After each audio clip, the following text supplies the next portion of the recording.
Do you speak in English? Do you know how to speak in English?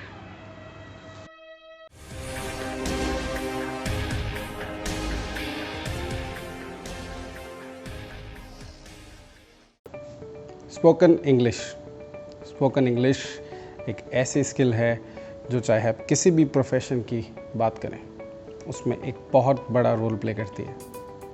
और इसी के लिए मैंने आप सभी के लिए एक वीडियो बहुत पहले बना दिया था अपने चैनल पे। अगर आपने वो वीडियो नहीं देखा है तो लिंक डिस्क्रिप्शन में आपको मिल जाएगा, उसे देखें। उसमें मैंने बताया एक सिंपल टिप से, सिर्फ एक सिंपल टिप से आप कैसे इंग्लिश बोलना सीख सकते हैं। कुछ नहीं करना होता, एक सिंपल से टिप को फॉलो करना है एंड दैट्स इट। अब उस टिप के अंदर मैंने कुछ चीज़ें बताई कि प्रैक्टिकली आपको किन कामों को करना है जिससे आप अपनी जो ये स्किल है इसको एनहेंस कर सकते हैं, इसको बेटर कर सकते हैं। और उनमें जो पहला पॉइंट था वो था finding a learning buddy. Finding a learning buddy. अब एक ऐसा दोस्त ढूंढना है आपको जो आपके जैसे इंग्लिश सीखना चाहता है। तो क्या उसे ढूंढना बहुत मुश्किल है? बिल्कुल नहीं। लेकिन क्या आपको चीज़ों का ध्यान रखना होगा जब आप एक ऐसे दोस्त को ढूंढ रहे हैं और किस तरह की प्रैक्टिस आपको उसके साथ में करनी है, ये मैं आपको अब इस वीडियो के अंदर बताने वाला हूँ। तो सबसे पहला पॉइंट इसके अंदर जो आता है वो है कि कैसा होना चाहिए आपका लर्निंग बडी। आपका लर्निंग बडी कैसा हो? देखिए, कई बार हम एक गलती करते हैं, हम कुछ ऐसे लोगों को अपना लर्निंग बडी बनाने की कोशिश करते हैं जिनकी इंग्लिश ऑलरेडी बहुत अच्छी होती है, और वहाँ हम ये गलती कर बैठते हैं। क्यों? क्योंकि उस पर्सन को इतना इंटरेस्ट नहीं है आपके जितना इंग्लिश सीखने में। इसीलिए आपको एक ऐसा पर्सन, एक ऐसा लर्निंग बडी ढूंढना होगा जो आपके जितना इंटरेस्टेड हो। बात नंबर 1। बात नंबर 2, आपका लर्निंग बडी सिंसियर होना चाहिए। अगर आप एक ऐसे पर्सन को चुनते हैं जो सिंसियर ही नहीं है तो वो खुद तो सीखेगा नहीं और आपको भी कभी नहीं सीखने देगा। क्योंकि buddy is someone who is going to be along with you, जो आपके साथ ही रहने वाला है, तो ऑफ कोर्स उसको सिंसियर होना होगा। फिर आता है पॉइंट नंबर 2। पॉइंट नंबर 2 है कि आपका लर्निंग बडी अगर आपके घर के पास रहता है, अच्छी बात है, रही, बहुत बढ़िया है। अगर आपके घर के पास कोई ऐसा पर्सन नहीं है जो आपका लर्निंग बडी हो सकता है, फिर क्या करना चाहिए? तो उस सिचुएशन में क्या करें? कोई फ़र्क नहीं पड़ता। अगर आपका दोस्त, आपका लर्निंग बडी आपसे बहुत दूर भी रहता है तो चुनिए उसे। वो सिंसियर और इंटरेस्टेड होना चाहिए। इट डज़ नॉट मैटर कि वो आपके घर के आसपास रहता है या नहीं। आज सोशल मीडिया का ज़माना है, आप फेसबुक, व्हाट्सएप, इंस्टाग्राम या अब बहुत सारी चीज़ें, उनमें से किसी भी एक सोशल मीडिया प्लेटफॉर्म पे आप उससे कनेक्ट हो सकते हैं। आप उससे चैट के ज़रिए, आप उससे कॉल के ज़रिए, आप उससे टेक्स्ट मैसेजेस के ज़रिए, आप उससे वीडियो चैट के ज़रिए आप अपनी इंग्लिश सीखने की प्रैक्टिस कर सकते हैं। आपको करना कुछ नहीं, आपको बस उससे ये बात करनी है कि भैया मैं इंग्लिश सीखना चाहता हूँ और मैं सोच रहा हूँ कि कोई पर्सन ऐसा मेरे साथ में होना चाहिए जो मेरे जितना भी इंटरेस्टेड हो, मेरे जितना ही एंथुजियास्टिक हो इंग्लिश को सीखने के लिए। बस इतनी सी बात करनी है, that's it, and he will be ready.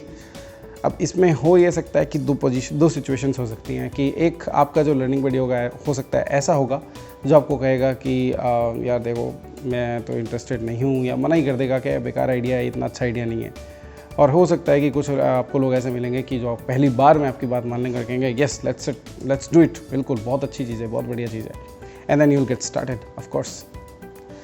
तीसरा पॉइंट क्या होना चाहिए? अब तीसरा पॉइंट ये है कि कई बार ऐसा भी होता है कि हम इस लर्निंग प्रोसेस को इंटरेस्टिंग नहीं बना पाते हैं। कई बार हम उससे बोर हो जाते हैं, ऊब जाते हैं, कुछ भी ऐसा जो आपको मतलब ऐसा आपका एक हर्डल बन जाए कि आप नहीं कर रहे हैं उस काम को जो आपको करना चाहिए।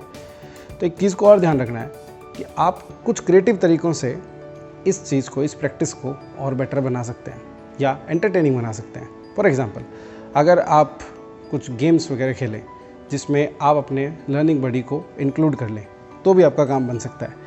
फॉर एग्ज़ाम्पल, अगर मैं पबजी की बात करूं, बहुत इंपॉर्टेंट तो नहीं, बहुत फेमस गेम है, बहुत ज़्यादा पॉपुलर है, पूरी दुनिया में खेला जाता है। तो अगर उस पबजी गेम प्ले के अंदर भी अगर आप एक रूल सिंपल सा बना के रख लें कि हम सिर्फ अंग्रेजी में बात करेंगे, आपस में जो बात करनी है वो इंग्लिश में बात करनी है, चाहे वो कोई भी बात हो। जैसे आपने एनिमी स्पॉट कर लिया तो आप सेंटेंस बोलेंगे I have spotted the enemy.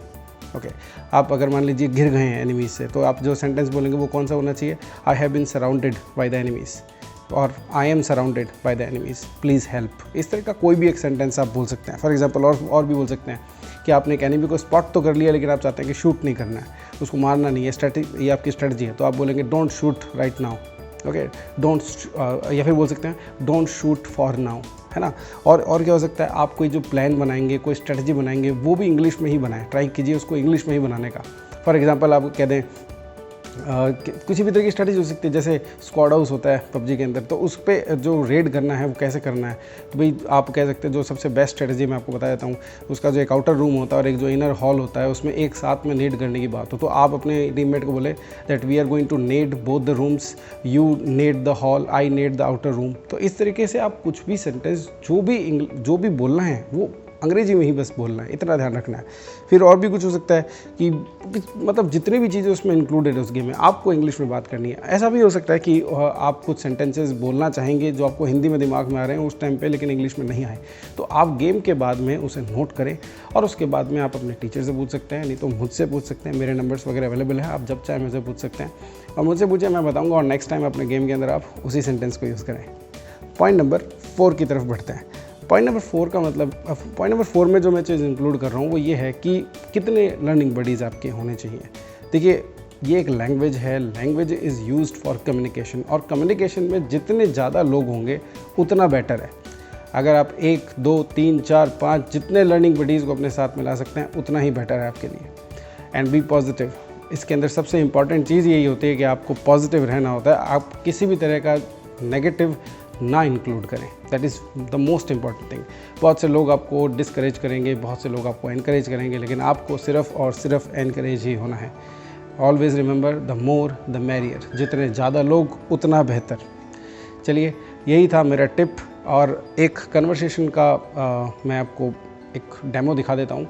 एक व्हाट्सएप चैट पे किस तरीके से आपको अंग्रेजी में बात करनी चाहिए, फर्स्ट टाइम अगर आप किसी लर्निंग बडी से अपने बात करें तो कैसे करनी चाहिए, क्या फॉर्मेट होना चाहिए, वो मैं आपको दिखाता हूँ इस वीडियो के एंड में।